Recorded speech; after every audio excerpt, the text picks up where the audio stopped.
सालों पहले वरुण पर्वत के पास एक राज्य बसा हुआ था। उस राज्य में एक बड़ा सा सांप मंदविश भी रहता था। बूढ़ा होने की वजह से वह आसानी से अपना शिकार ढूंढ नहीं पाता था। एक दिन उसने तरकीब सोची। वो तुरंत मेंढकों से भरे हुए एक तालाब के पास पहुंच गया। वहां वह दुखी सा होकर एक पत्थर के ऊपर बैठ गया। तभी पास के पत्थर पर बैठे एक मेढक ने उसे देखा। उस मेढक ने थोड़ी देर बाद सांप से पूछा, चाचा, क्या बात है, आज आप खाने की तलाश नहीं कर रहे हैं? अपने लिए भोजन नहीं जुटाएंगे? इतना सुनते ही सांप ने रोनी सी सूरत बनाकर मेढक को कहानी सुनाई। सांप ने कहा, मैं आज भोजन की तलाश में किसी मेढक के पीछे पीछे जा रहा था। अचानक से मेढक ब्राह्मणों के झुंड में जाकर छुप गया।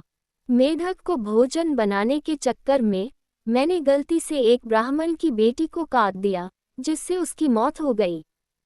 इससे गुस्सा होकर ब्राह्मण ने मुझे श्राप दे दिया। उन्होंने मुझे श्राप देते हुए कहा कि तुझे अपना पेट भरने के लिए मेंढकों की सवारी बनना पड़ेगा।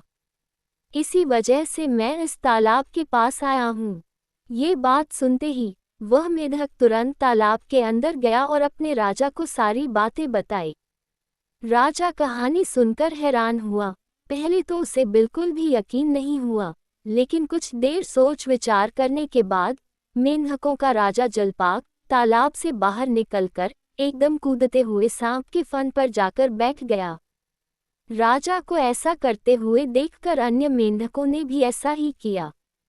सांप समझ गया था कि मेढक अभी मेरी परीक्षा ले रहे हैं।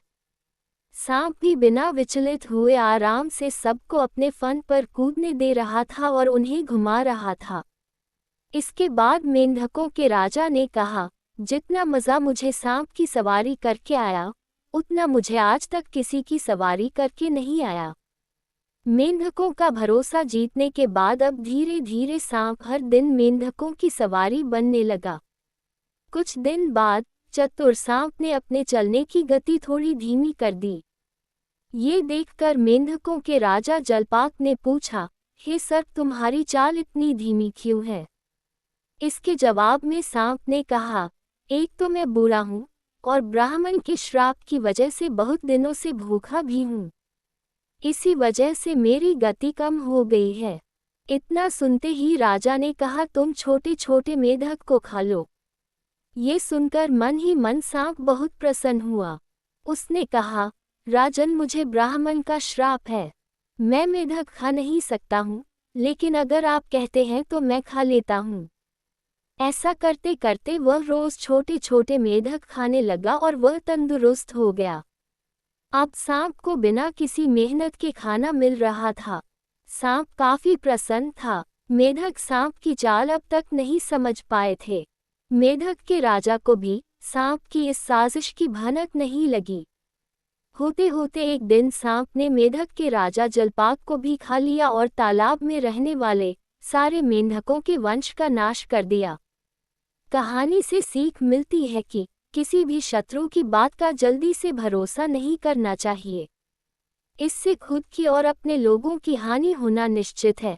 दोस्तों, कहानी अच्छी लगी हो तो इसे लाइक करें, शेयर करें और चैनल को सब्सक्राइब जरूर करें। धन्यवाद।